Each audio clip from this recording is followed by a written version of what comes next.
welcome to my first episode of just talking about the Word of God, and it's like my morning devotion kind of thing. So I was reading, I've been trying to read Job, and yeah, I started reading from the very beginning, and it was so long, like, but I think it's interesting. You have to take your time with Job. I think there's so many things there that are going on. It's kind of hard. You have to kind of really read deeply.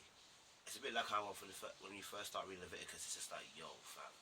Like, Job is interested in the first few chapters, and after that, it's like, bruv, what are they talking about halfway through? You know what I mean? Like, but anyway, listen, let me just show you my morning devotion. I'll read the first 5 verses. That's why I kind of just like caught Revelation just this morning, literally before I filmed this. So I'll read it. It says, there was a man in the land of Uz whose name was Job, and the man was perfect and upright, and one that feared God and eschewed evil.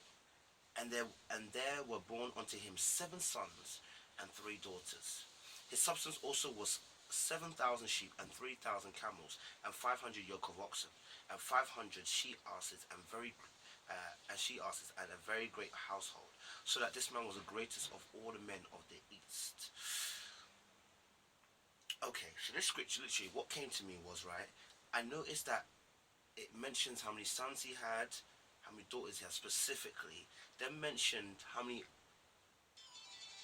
much sheep or oxen that he had as well.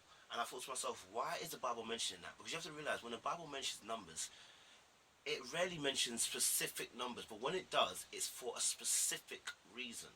So the first one I was looking at, okay, so this man's an upright man. So he has 7 sons. If you know what 7 is the number of completion, of perfection, of earthly perfection. Because 7 is the earthly perfection, but we have 12, which is the heavenly perfection. 12 is like, it mirrors 7. So you look in the Bible, Revelation, you see that it has 12 gates, 24 elders. On the 12 gates, there will be 12 names inscribed, 12 tribes of Israel. So you notice that 12 is for government. So that 12 is normally the governmental rule, heavenly. 7 means the perfection on earth. So we have 7 days. God made the earth in 7 days. So it's like 7 is perfection on earth. So you notice that he has 7 sons. So this guy's already it says here, he's an upright and perfect, and one that feared God and eschewed evil. So it wasn't by chance that he had 7 sons. Do you feel me? But then when he adds the 3 daughters, we get 10. 10 is the number of testimony. I'm mentioning this because this is the 10th month, and it's the first day of the 10th month. This is the month of testimony. So if you've been struggling this month, this is your month of testimony. Alright?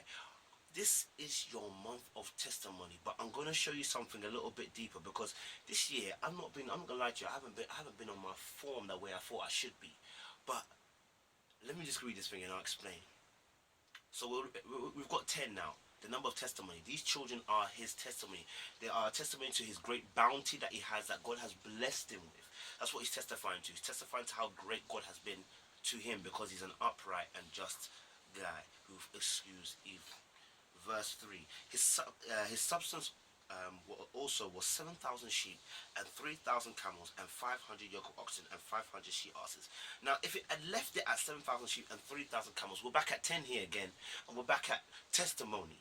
And I was reading, I was like, yeah, great. Then it added the 500, I was like, twice. And I was like, oh, I guess that formula doesn't work. But then I realized something. That thing needs to stop.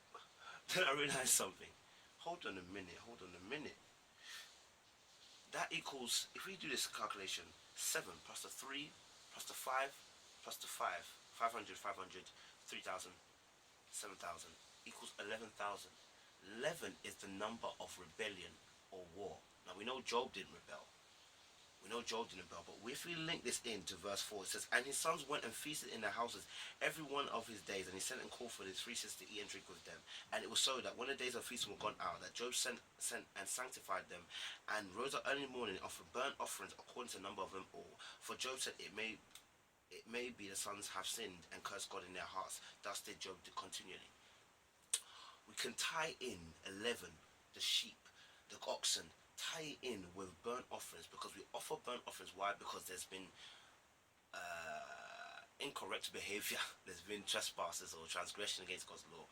So we can tie that in. But I don't want to focus it there, because if we read on, we know what happens.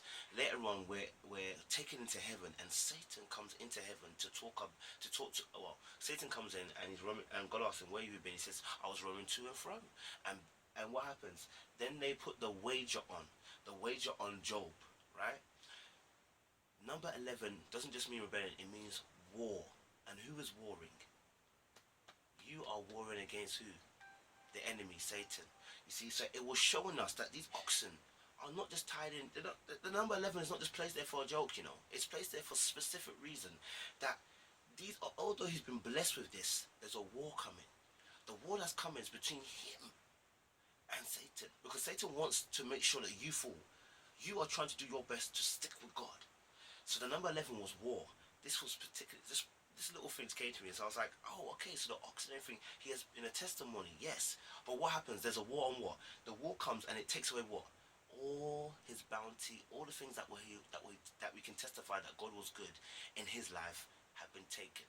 He had been warred against. That's why it was 11,000. That's 11,000 cattle, sheep, and all that put together. It's not for a joke. It's for a specific reason. There's no coincidences in the Bible. I don't do coincidences. I know God doesn't. But I just wanted to share that with you this morning. So if you're going through something, just let you know, listen, your testimony is coming.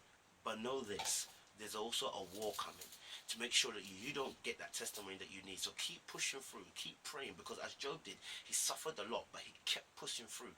See, the enemy wants to come after you and downtrod you. But let me tell you something, for those who God is with, you are more than a conqueror. Just want to let you know. God bless you. Good morning. And have a good day. Let's put it